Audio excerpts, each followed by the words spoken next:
In order to beat diabetes, you have to be a bit of a rebel.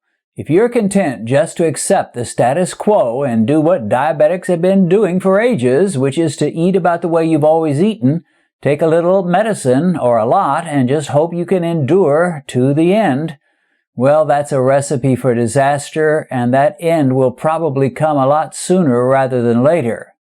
In today's video, I'll be interviewing a young man from India who was diagnosed with diabetes. He started out doing exactly what diabetics in India typically do, but he got worse instead of better. Then his inner rebel came out.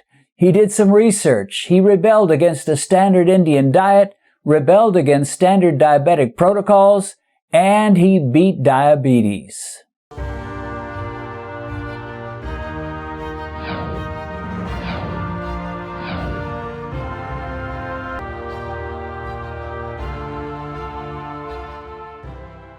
Well, folks, I am excited to have a first for you here, as I will be interviewing a man that I was able to meet through our Beat Diabetes channel, and his name is Mohit Srivastawa. He is an Indian. We have a lot of Indians that watch our channel, and that's exciting to me. I love the fact that this is an international ministry, an international outreach. And Mohit, thanks for agreeing to be on this Beat Diabetes program.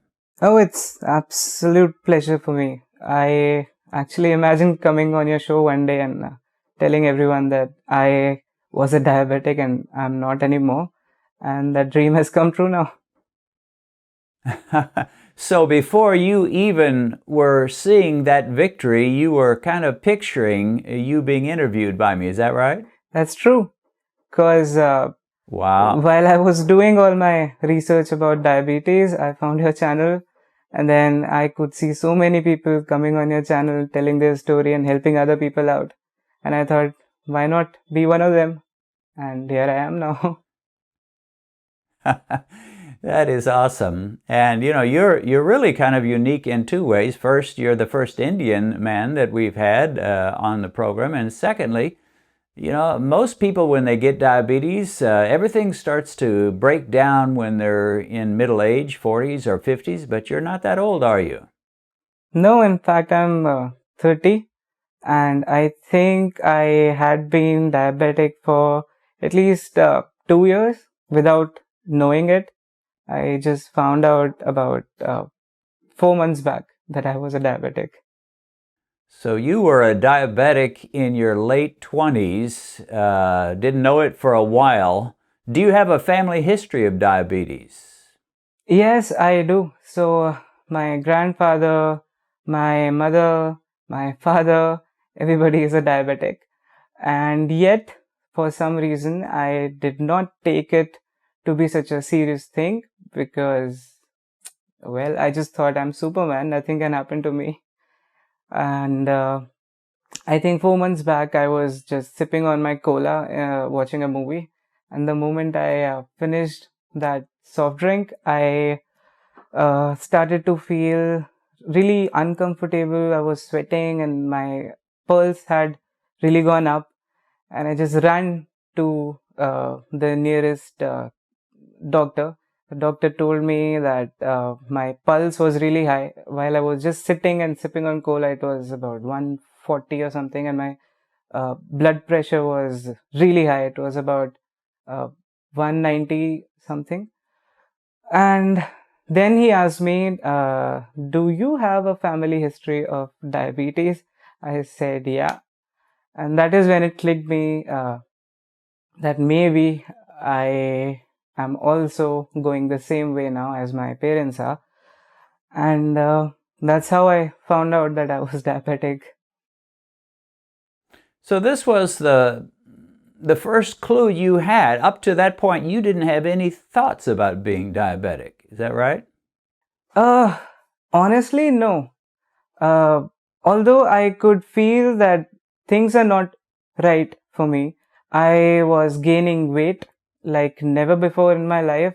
I think I gained some 15 kgs, which 15 or like 20 kgs, which will be roughly, I believe, like 42 pounds over the last 3 years. And then I had really bad ache in my legs, in my foot. Then I could also feel that I was getting strange anxiety attacks because I think I was going through a hyper or hypoglycemia. I don't know what was happening that back then. Uh, yeah, but I never felt like I'm really healthy.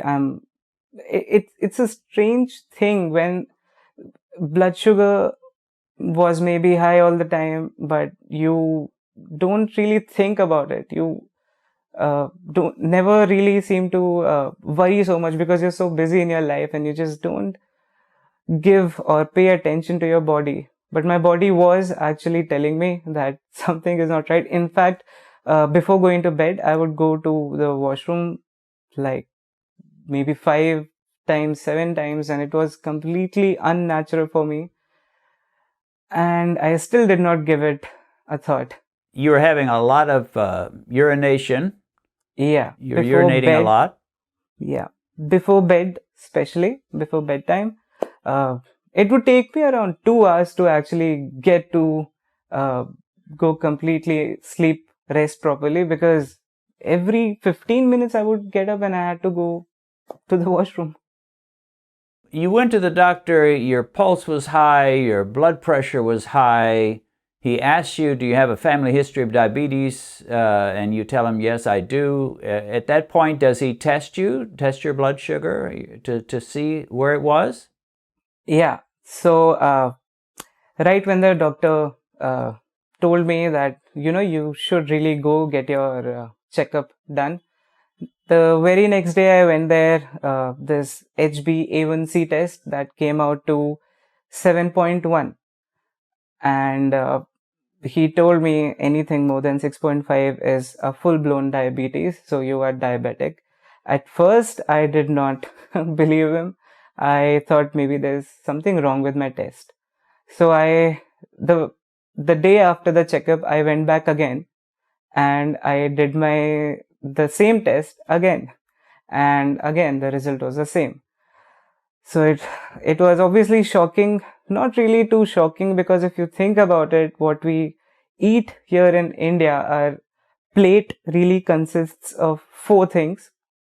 Out of those 4 things, one thing is necessarily potato, second is rice, third is wheat bread, which is called roti here, and the fourth tiny part is just vegetables. So now if my plate was actually 80% carbohydrates.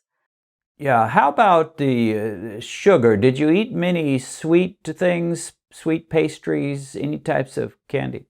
Yeah, absolutely. So I wouldn't go a single day without eating a lot of candies, uh, soda, uh, and I think cakes and these nice pastries that you get, chocolate pastries. I would, whenever I'm just walking by my lane, I would just go grab a tiny piece of cake or something and just eat it. So yeah, I wasn't really living a very healthy lifestyle. So it's not really too shocking for me to, it wasn't really too shocking for me to discover that I have diabetes.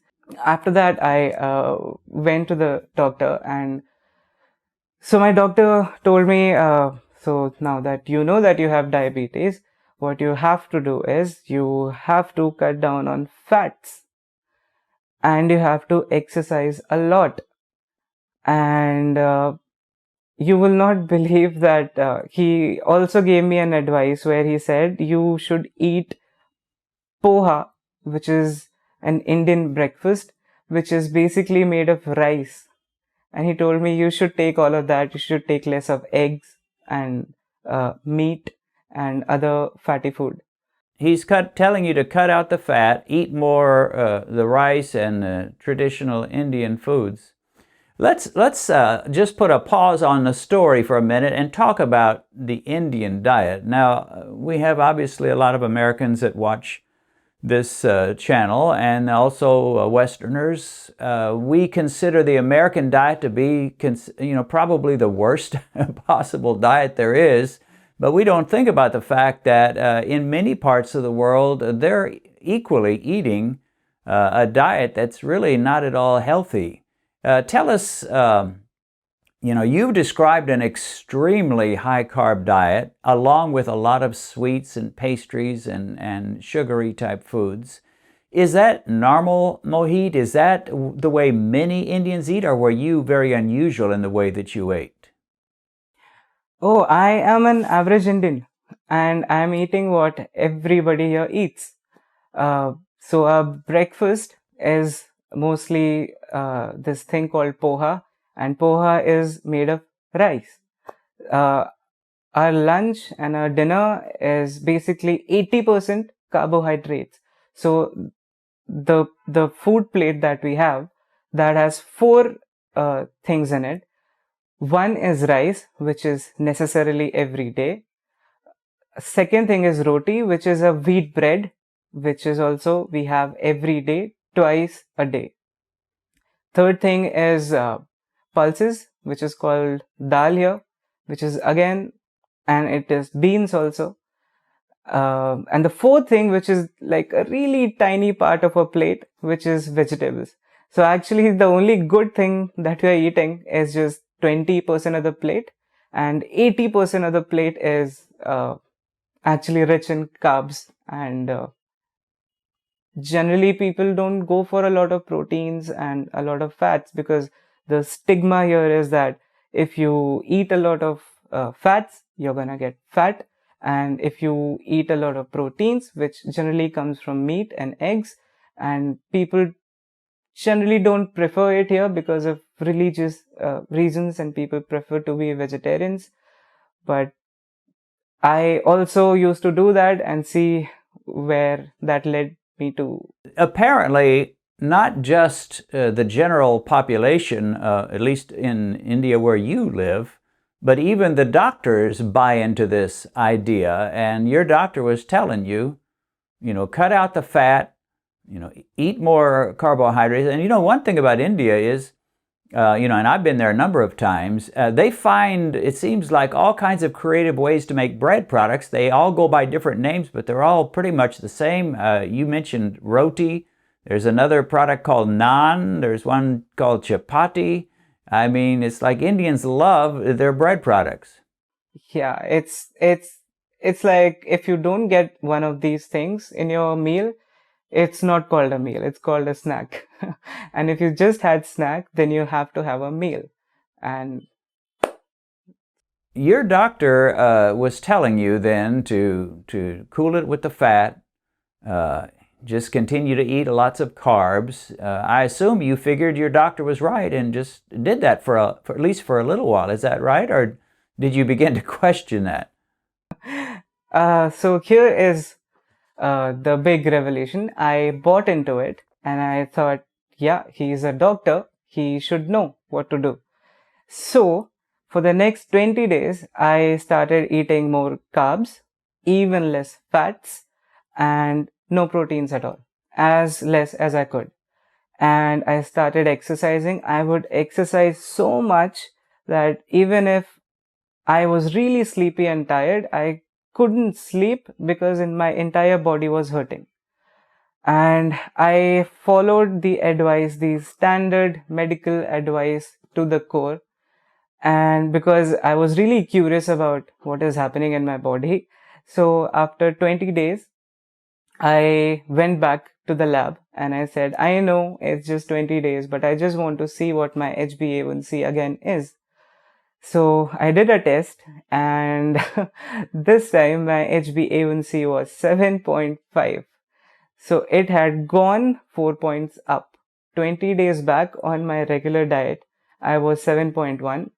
In 20 days of cutting out fat and proteins, it became 7.5, which was a real shocker for me. And I thought, I am doing everything that the doctor is telling me. I am doing more than I could do, that my body can handle. I'm cutting down on everything, but why is it not working? And this was the point when I realized that, see, my health is going to be in my hands, and I cannot really trust anyone but myself. So that day I came back home, and till then I wasn't taking medication. I was trying to control my blood sugar with my own diet and exercise, which clearly failed. So I thought, okay, let's get into medication now. So I bought 3 months of medication, what my doctor had initially told me to. I bought it. I had my dinner, which was a high carb dinner. And then I just decided, now that my dinner is over, I'll just start with my medication. This is my first medication. And to something that I did not mention before, I was already diagnosed with hypertension about a year back, and my doctor had told me that for my entire life I'm going to have to get these hypertension blood pressure medicines, and I had to take one in the morning, one in the night. And it was really depressing when I figured out that my HbA1c was 7.5 now. I'm going to be eating so many medicines every day. And I just accepted maybe this is what life will be. And yeah, so it was really depressing. But the moment I decided that night that I'm just gonna start researching on my own, I'm gonna take my health back in my hands. I cannot rely on anybody else. So that night I started researching on YouTube, and actually that is when I found you. The very first night that you began to look on YouTube, you found one of my videos. Is that right? Yeah, because I was just going through everything, what people are saying, what is diabetes, how does it work, and I remember the video where you are showing us how to make a dessert with strawberries. And that just popped up on my YouTube timeline. And I said, wait, I can have desserts? And then I saw that video where you show us how to make it. And then I followed your channel. And yeah, then after that, as I researched, as I progressed, I found so many other people, so many success stories. And all of them had one thing in common: carbs, carbohydrates, and sugars are your enemies. Fats and proteins are your friends. And this was my second shocker for the day. Well, that must have been a tremendous shock to you, because that was almost the exact opposite of what your doctor had been telling you. I mean, imagine for at least a little bit, you're thinking, who in the world am I supposed to believe? My God, it was confusing. It was really confusing.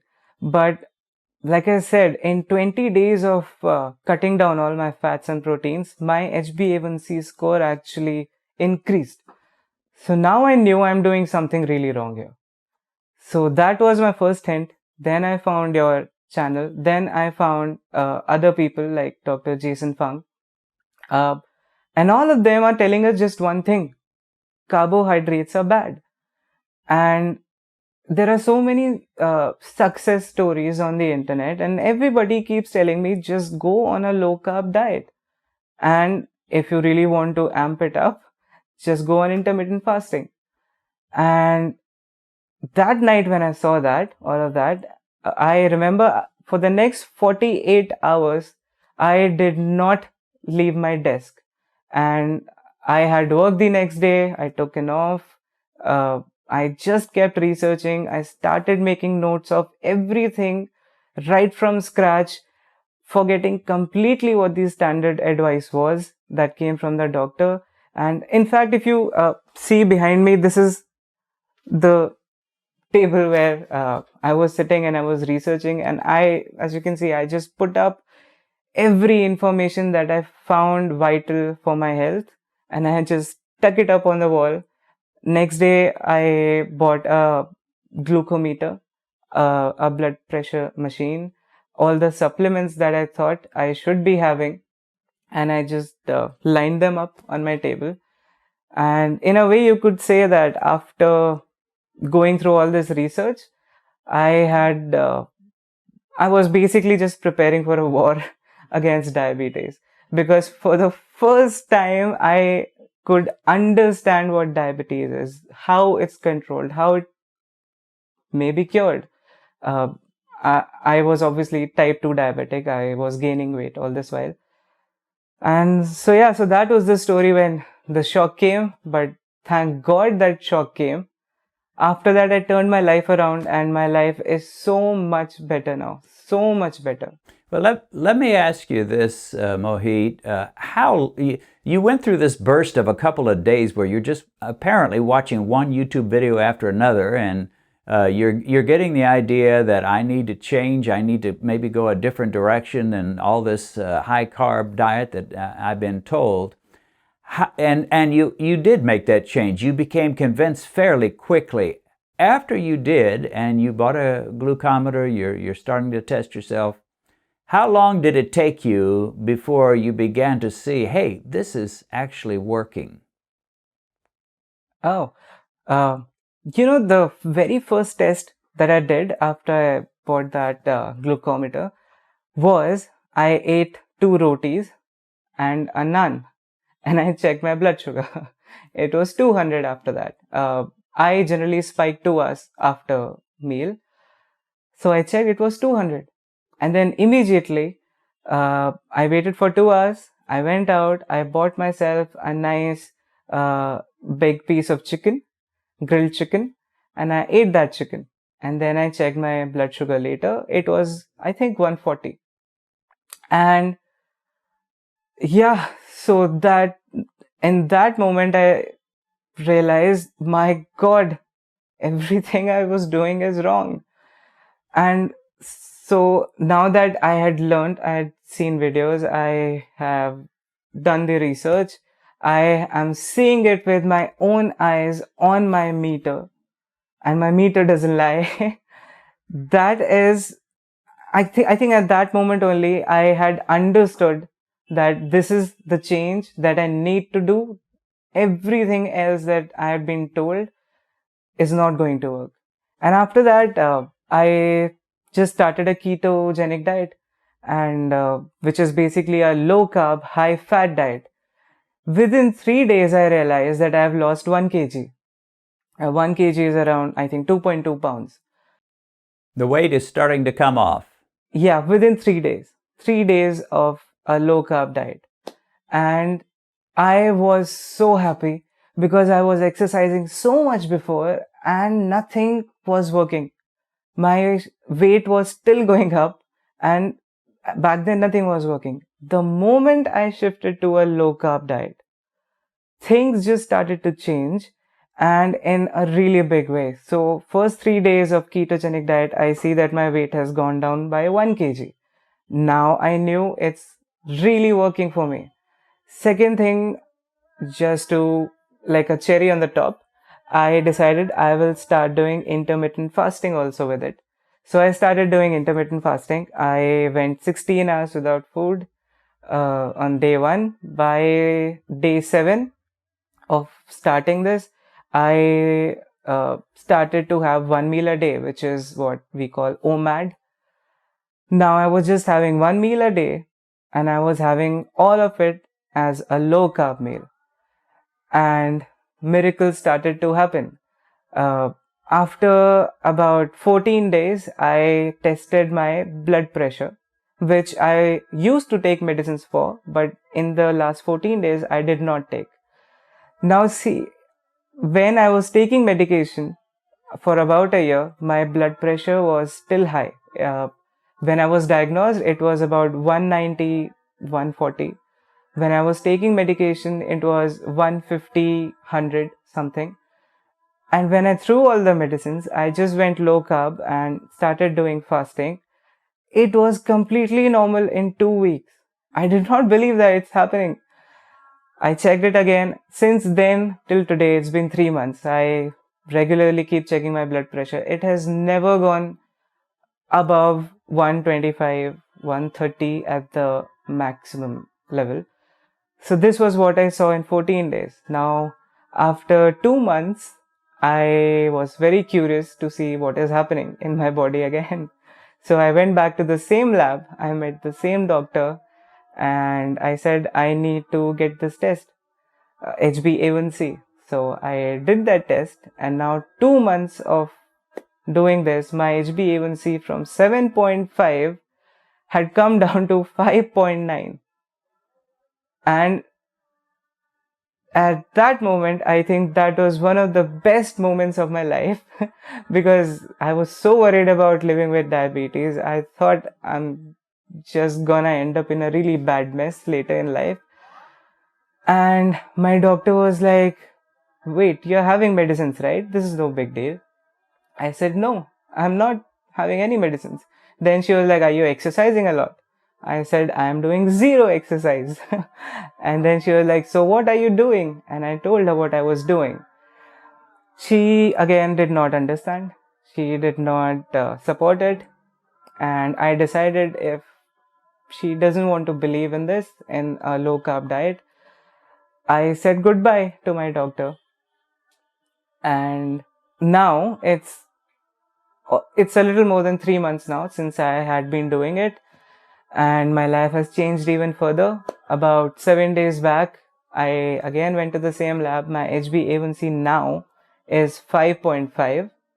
My weight, after starting this ketogenic diet and fasting, my weight has come down roughly 49 pounds in the 3 months of me doing it. My energy level is, I think, 5 times better than before. My mood is so much better. The frequent urination that I was suffering with, no more at all. And leg pains, you mentioned that you had leg and feet pains. What's happened there? Absolutely gone. Like, I sometimes still feel, but it's like 10% as bad as it was before.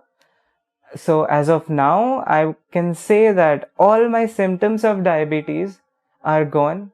On paper, my diabetes is also gone. I am a non-diabetic now. I have much more confidence. I have much more energy.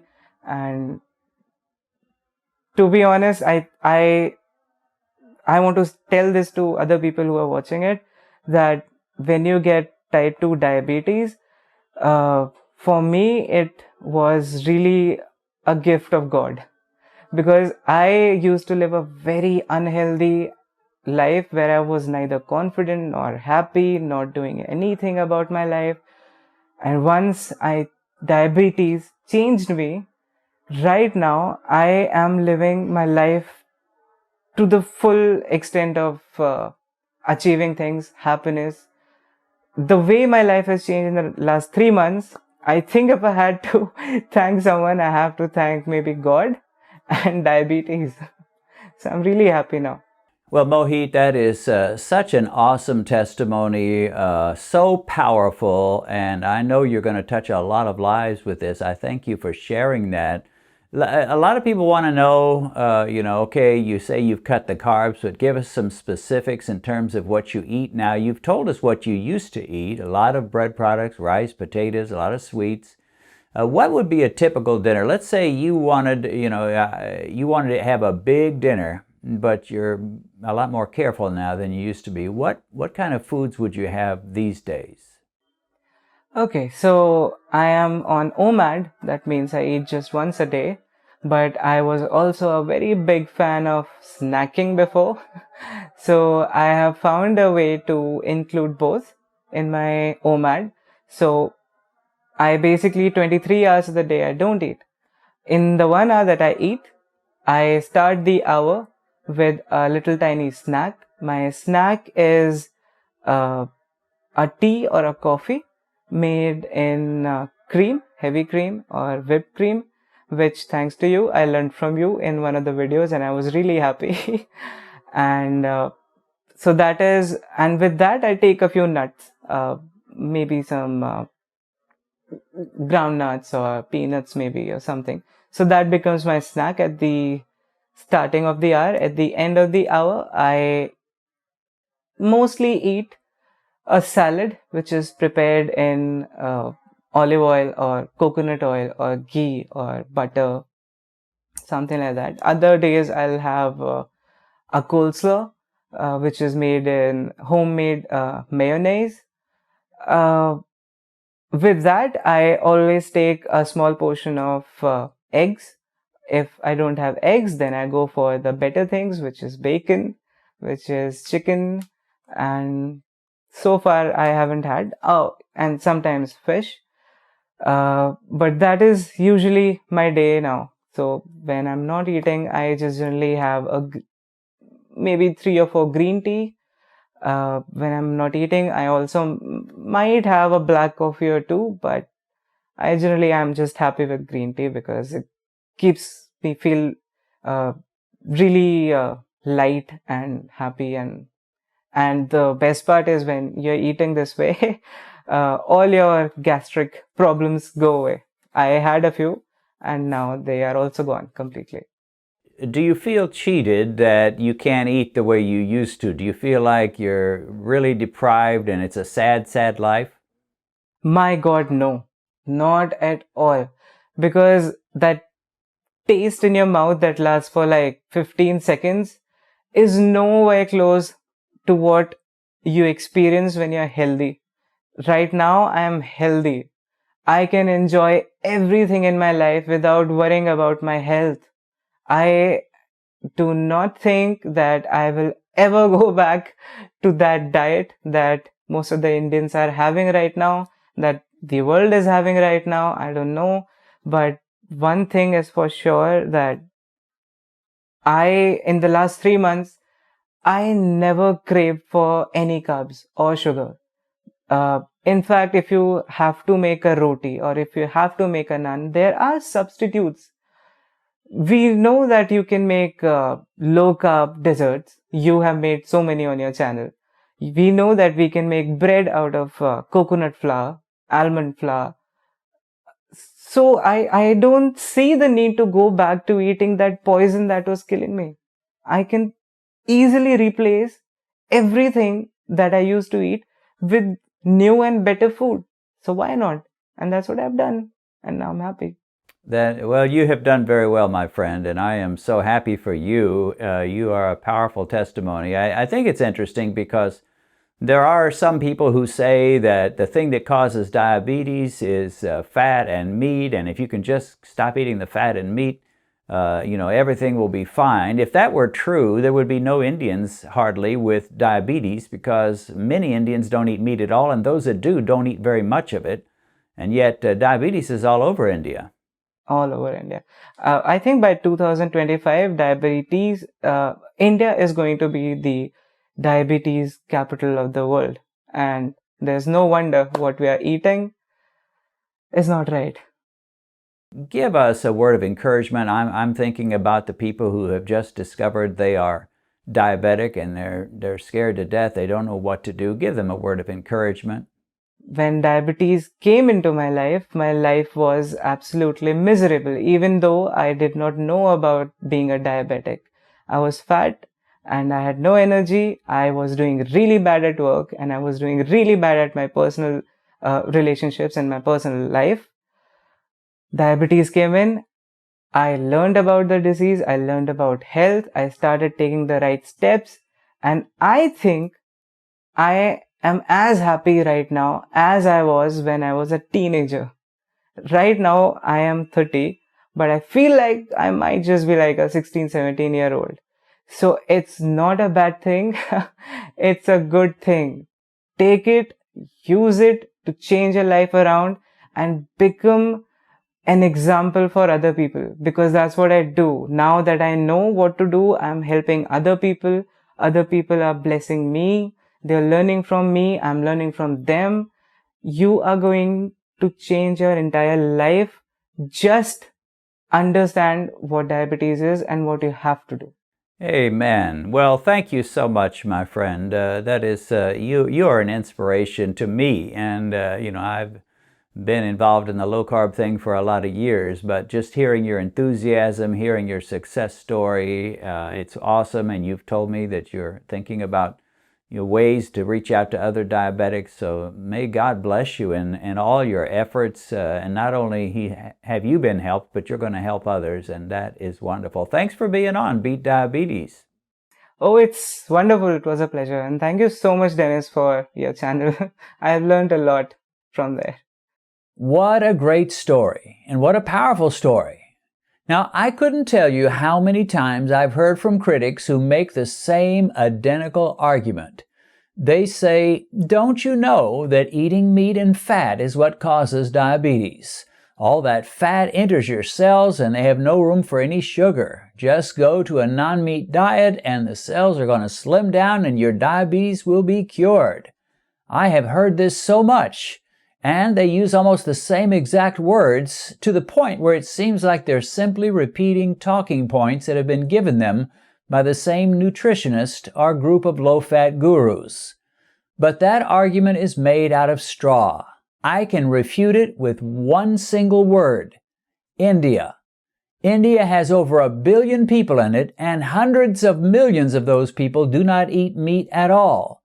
And even those who do eat meat don't eat much meat. They can't afford to, plus it's simply not normal in their culture. Indians typically eat a high-bred, high-starch, high-sweet, low-fat diet. And yet they have a full-blown diabetes epidemic, and our friend Mohit was one of them caught up in it. But by switching to a high-fat, low-carb diet with intermittent fasting, he has been able to turn things around in a hurry. Well, I hope you enjoyed the testimony. Your thumbs up on the video will help cause YouTube to rank it higher in their search engine, and more diabetics will be able to hear this amazing story. And don't forget to subscribe to this channel and then click the bell icon. That way you'll be notified every time we post a new video. God bless. See you again soon.